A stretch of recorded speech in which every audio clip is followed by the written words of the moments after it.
Yes, children, in today's class, I shall start with exercise 6.1 on the topic integers. The very first question is, write the opposites of the following. Okay, we have to write the opposites.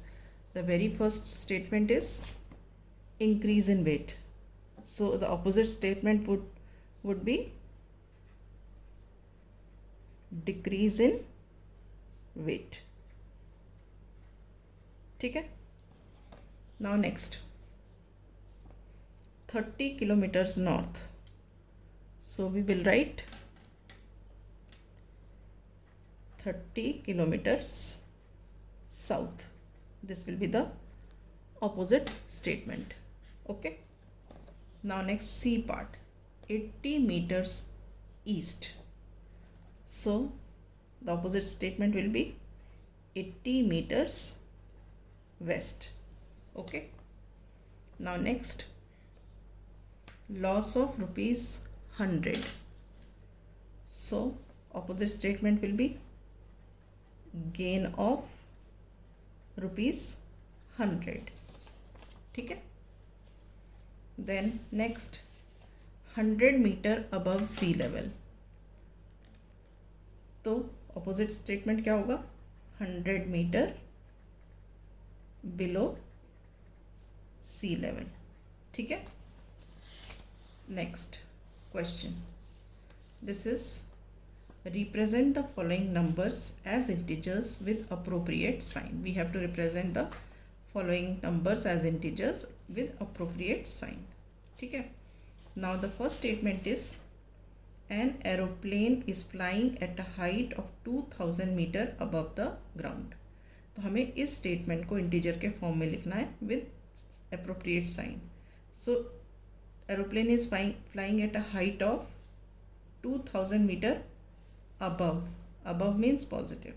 So answer will be plus 2000.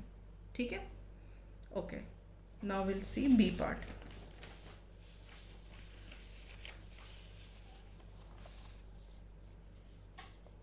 B part is a submarine is moving at a depth of 800 meter below the sea level. देखो ये आ रहा है below the sea level. ठीक है. 800 meter. So this will be represented as minus 800. ठीक है. Next is a deposit of rupees 200. क्या हो रहा है? Deposit. Deposit means positive. How much? 200. So this will be represented as plus 200. ठीक है. Next, a withdrawal of rupees 700. Withdrawal हो रहा है, निकाला जा रहा है. निकाला means minus. कितना? 700. तो क्या हो जाएगा हमारा answer? We will represent it as minus 700. ठीक है. Now the third question. Represent the following numbers on the number line. ठीक है. अब ये है हमारा +5. तो पहले अब नंबर्स लिख लेते हैं.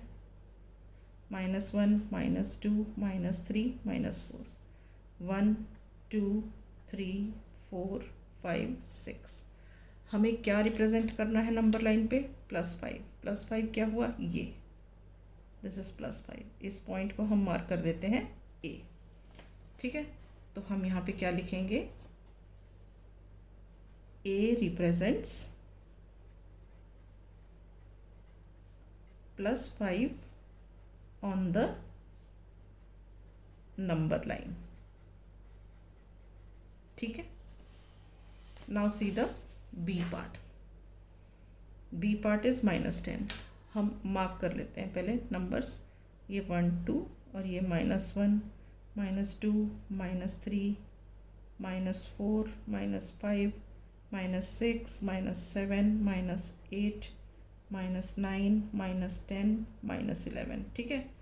हमें क्या मार्क करना है ऑन द नंबर लाइन? -10. तो -10 देखो कहाँ पे है? -10 इज हियर. ये रहा -10. हम इस पॉइंट को लिख देते हैं B. ठीक है. अब हम स्टेटमेंट क्या लिखेंगे? B रिप्रेजेंट्स, B क्या है? पॉइंट है. हम ऐसे भी लिख सकते हैं point B represents -10 on the number line. ठीक है. Okay, now will start with the C part.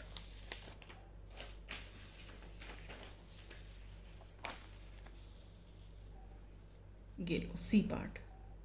पहले हम नंबर्स मार्क कर लेते हैं.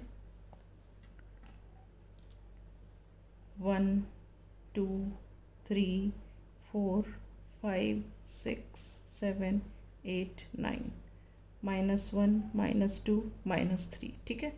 अब हमें क्या रिप्रेजेंट करना है नंबर लाइन पर? +8. वो कहाँ है? ये रहा. इसको मार्क कर देते हैं पॉइंट सी. और हम यहाँ लिखते हैं C represents +8 on the number line. C represents +8 on the number line. ठीक है. अब आ जाते हैं हम D पार्ट पर. It is -1. मार्क कर लेते हैं पॉइंट्स को. 1 2 3 4 -1 -2 -3 -4. ठीक है. हमें क्या रिप्रेजेंट करना है? -1. -1 ये है. सर्कल बना दो. इस पॉइंट को मार्क कर दो D. ठीक है. तो हम स्टेटमेंट क्या लिखेंगे यहाँ पे? D represents -1 on the number line. ठीक है. अब नेक्स्ट आ जाते हैं. ये -6 नंबर लाइन में नंबर मार्क करते हैं. 1 2 -1 -2 -3 -4 -5 -6 -7. ठीक है. हमें क्या मार्क करना है? -6. -6 कहाँ है? यहाँ. सर्कल किया हमने, लिख दिया E. ठीक है. तो यहाँ क्या लिखेंगे? E represents -6 on the number line. All right. Okay. Now coming to this question number 4. Now see question number 4.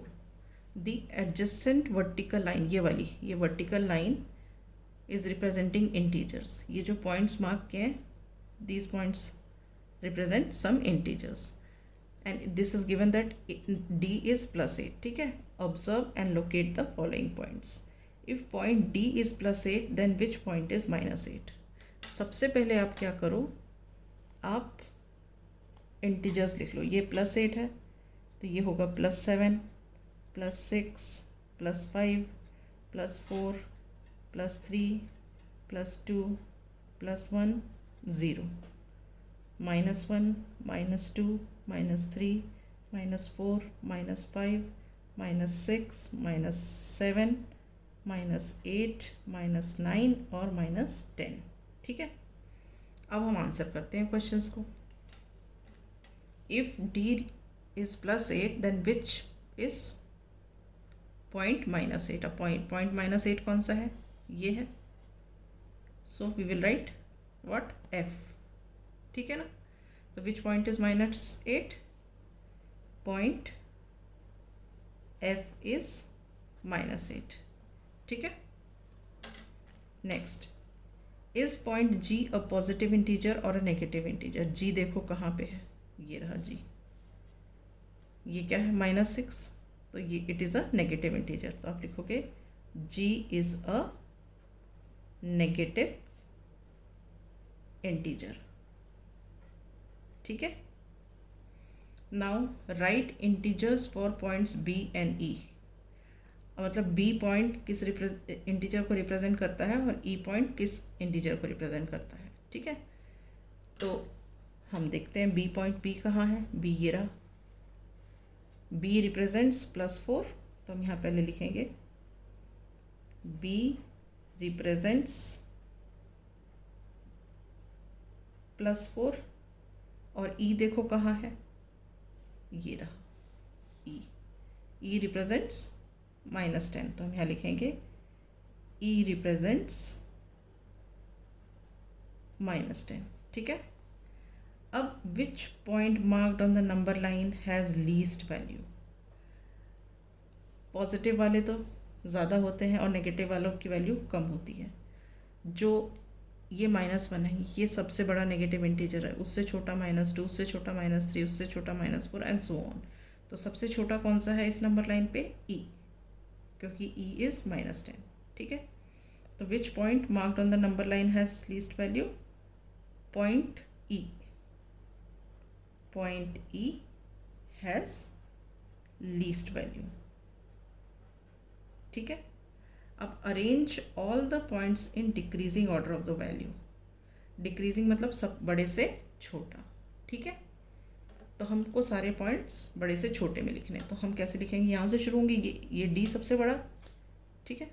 तो हम ऐसे लिखेंगे डी, फिर सी, फिर बी, फिर ए, फिर ओ, फिर एच, फिर जी, फिर एफ और फिर ई, ठीक है। सबसे पहले डी, फिर सी, फिर बी, फिर ए, फिर ओ, फिर एच, फिर जी, फिर एफ और फिर ई। ई सबसे छोटा है और डी सबसे बड़ा है। We have to arrange in decreasing, मतलब बड़े से छोटा, ठीक है। So this is all about question number 4. We close the topic here. In the next class I shall start with question number 5.